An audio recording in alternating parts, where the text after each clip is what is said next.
শিক্ষকের অপহরণের ঘটনাকে ঘিরে চাঞ্চল্য ছড়িয়ে পড়ল হুগলির হরিপালে।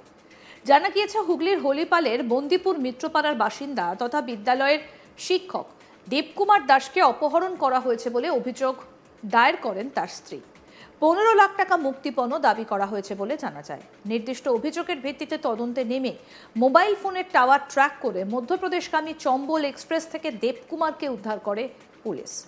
হরিপাল থানায় অভিযোগ দায়ের হবার পর তদন্ত শুরু হয়। এরই মাঝে পুলিশের একটা দল চম্বল এক্সপ্রেস থেকে দেবকুমার দাসকে উদ্ধার করে।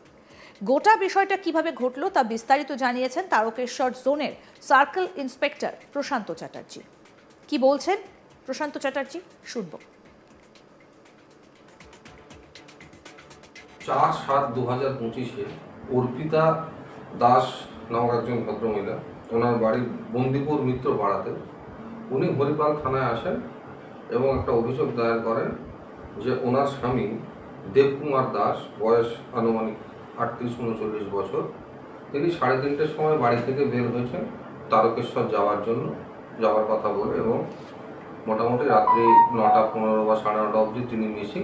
তার মোবাইলে তার স্ত্রী বারবার ফোন করার পরেও সেটা সুইচ অফ বলছে এবং উনি ওনার স্বামীর কোনো খোঁজ পাচ্ছেন না। তো এই ঘটনা আমাদের থানায় জানার পরে আমাদের থানায়, হরিপাল থানায় একটা মিসিং ডায়েরি হয়, যে ডায়েরি নাম্বার 298 ডেটেড 4/7/2025, এবং হরিপাল থানা এই যে দেবকুমার দাসের যে মিসিংয়ের ইনফরমেশান আসে সেই ব্যাপারে খোঁজখবর করা শুরু করে। তার পরের দিন অর্থাৎ 5/7/2025 ওই কমপ্লেনেন্ট অর্পিতা দেবী উনি আবার থানায় আসেন এবং একটি অভিযোগ দায়ের করেন যে ওনার মোবাইলে উনি মেসেজ পেয়েছেন যে কেউ বা কারা ওনার স্বামীকে কিডন্যাপ করেছে এবং তার জন্য 15 লক্ষ টাকা মুক্তিপণ দাবি করেছে। তো এই ঘটনা জানার পরে উনি আমাদের থানায় একটা কিডন্যাপিংয়ের অভিযোগ দেন, এবং সেই অভিযোগ পাওয়ার পরে হরিপাল থানা এই বিষয়ে একটি মামলা দায়ের করে, যেটা হচ্ছে হরিপাল থানা কেস নাম্বার 415 ডেটেড 5/7/2025, 137-140 বিএনএসএ। ওনার অভিযোগের ভিত্তিতে এই মামলা দায়ের করে এই মামলার তদন্তে নামে, এবং ঘটনাক্রমে দেখা যায়, তদন্ত করতে করতে দেখা যায় যে ওনার যে মোবাইলের লোকেশন নেওয়া শুরু করে আমাদের এসওজির হেল্পের মাধ্যমে, এবং বিভিন্নবার যখন থানার বড়বাবু এবং থানার তদন্তকারী অফিসার আমাদের বিশ্বজিৎ আছে এবং হরিপাল থানার যে টিম আছে, তারা এই ব্যাপারে যখন খোঁজখবর শুরু করে টাওয়ার লোকেশন নিয়ে দেখা যায় যে বিভিন্ন ওনার মোবাইলের যে লোকেশনটা সেটা বিভিন্ন রেল স্টেশন ক্রস করছে। অর্থাৎ প্রাইমারিলি আমরা এটা বুঝতে পারি যে উনি কোনো ট্রেনে ওনার ট্রাভেল করছেন বা ওনাকে নিয়ে যাওয়া হচ্ছে, এরকম পুলিশের সন্দেহ হয়।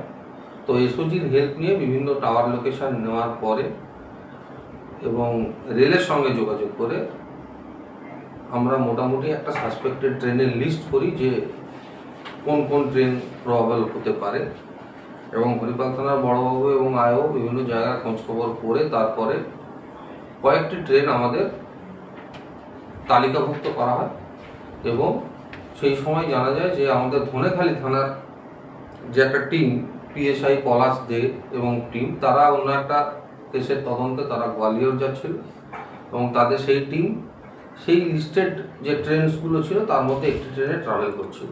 তো তাদের সঙ্গে যোগাযোগ করা হয় এবং তাদেরকে এই যে নিখোঁজ আমাদের দেবকুমার দাস আছে তার ছবি এবং বাদবাকি ডিটেলস, কেসের ডিটেলস তাদেরকে দেওয়া হয়, এবং তাদেরকে এই ব্যাপারে একটু খোঁজ খবর করতে বলা হয় তাদেরকে, এবং আলটিমেটলি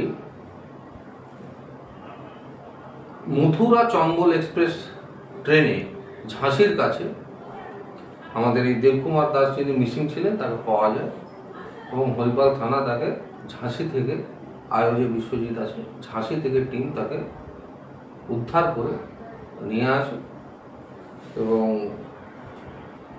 আমাদের যে ভিকটিম মিসিং ছিল সেই কেসটা আমাদের এখনো পর্যন্ত এই অবস্থায় রয়েছে, আমরা ভিকটিমকে উদ্ধার করতে পেরেছি।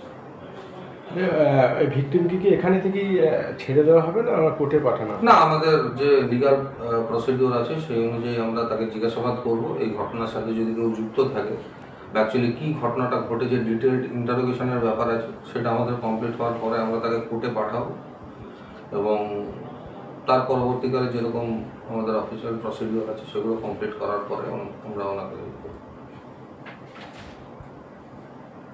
ওনার কি পরিচিত কেউ, কে মানে যিনি ভিকটিম যাকে কিডন্যাপ করা হয়েছিল তার কি পরিচিত? ভিকটিম অ্যাকচুয়ালি একটা প্রাইমারি স্কুলের টিচার, উনি পারজানা প্রাইমারি স্কুলে পড়াচ্ছেন, কিন্তু এই ঘটনায় এখনো পর্যন্ত কোনো আসামি যুক্ত আছে কিনা সেটা এখনো পর্যন্ত আমরা পাইনি। আরো ডিটেইলড ইন্টারোগেশন হলে পরবর্তীকালে আপনাদেরকে জানাবো। এক্ষেত্রে লক্ষ্য করার মতো বিষয় হলো ঘটনা এখনো পর্যন্ত নির্দিষ্ট করে কারো জড়িত থাকার বিষয়টা উঠে আসেনি পুলিশের কাছে। তবে কি এর নেপথ্যে অন্য কোনো রহস্য?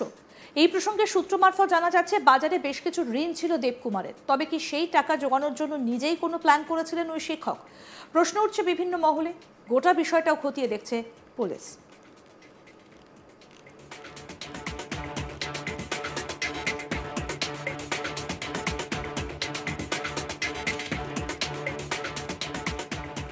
শিক্ষকের অপহরণের ঘটনাকে ঘিরে চাঞ্চল্য ছড়িয়ে পড়ল হুগলির হরিপালে। জানা গিয়েছে হুগলির হরিপালের বন্দিপুর মিত্রপাড়ার বাসিন্দা তথা বিদ্যালয়ের শিক্ষক দেবকুমার দাসকে অপহরণ করা হয়েছে বলে অভিযোগ দায়ের করেন তার স্ত্রী। 15 লাখ টাকা মুক্তিপণ দাবি করা হয়েছে বলে জানা যায়। নির্দিষ্ট অভিযোগের ভিত্তিতে তদন্তে নেমে মোবাইল ফোনের টাওয়ার ট্র্যাক করে মধ্যপ্রদেশগামী চম্বল এক্সপ্রেস থেকে দেবকুমারকে উদ্ধার করে পুলিশ। ইতিমধ্যেই হরিপাল থানায় অভিযোগ দায়ের হবার পর তদন্তও শুরু হয়েছে। এরই মাঝে পুলিশের একটা দল চম্বল এক্সপ্রেস থেকে দেবকুমার দাসকে উদ্ধার করে। কি বলছেন তারকেশ্বর জোনের সার্কেল ইন্সপেক্টর প্রশান্ত চ্যাটার্জি, শুনবো। 4/7/2025 অর্পিতা দাস নামক একজন ভদ্রমহিলা, ওনার বাড়ি বন্দিপুর মিত্রপাড়াতে, উনি হরিপাল থানায় আসেন এবং একটা অভিযোগ দায়ের করেন যে ওনার স্বামী দেবকুমার দাস, বয়স আনুমানিক 38-39 বছর, তিনি 3:30টার সময় বাড়ি থেকে বের হয়েছেন তারকেশ্বর যাওয়ার কথা বলে, এবং মোটামুটি রাত্রি 9:15 বা 9:30 অবধি তিনি মিসিং। তার মোবাইলে তার স্ত্রী বারবার ফোন করার পরেও সেটা সুইচ অফ বলছে এবং উনি ওনার স্বামীর কোনো খোঁজ পাচ্ছেন না। তো এই ঘটনা আমাদের থানায় জানার পরে আমাদের থানায় হরিপাল থানায় একটা মিসিং ডায়েরি হয়, যে ডায়েরি নাম্বার 298 ডেটেড 4/7/2025, এবং হরিপাল থানা এই যে দেবকুমার দাসের যে মিসিং এর ইনফরমেশন আসে সেই ব্যাপারে খোঁজখবর করা শুরু করে। তার পরের দিন অর্থাৎ 5/7/2025 ওই কমপ্লেনেন্ট অর্পিতা দেবী উনি আবার থানায় আসেন এবং একটি অভিযোগ দায়ের করেন যে ওনার মোবাইলে উনি মেসেজ পেয়েছেন যে কেউ বা কারা ওনার স্বামীকে কিডন্যাপ করেছে এবং তার জন্য 15 লক্ষ টাকা মুক্তিপণ দাবি করেছে। তো এই ঘটনা জানার পরে উনি আমাদের থানায় একটা কিডন্যাপিংয়ের অভিযোগ দেন এবং সেই অভিযোগ পাওয়ার পরে হরিপাল থানা এই বিষয়ে একটি মামলা দায়ের করে, যেটা হচ্ছে হরিপাল থানা কেস নাম্বার 415 ডেটেড 5/7/2025, 137-140 বিএনএসএ। ওনার অভিযোগের ভিত্তিতে এই মামলা দায়ের করে এই মামলার তদন্তে নামে। আরও আপডেট পেতে দেখতে থাকুন আজ তাক বাংলা। সাবস্ক্রাইব করুন, নোটিফিকেশন পেতে বেল বাটন অপশন প্রেস করুন, হোয়াটসঅ্যাপেও ফলো করুন আজ তাক বাংলা।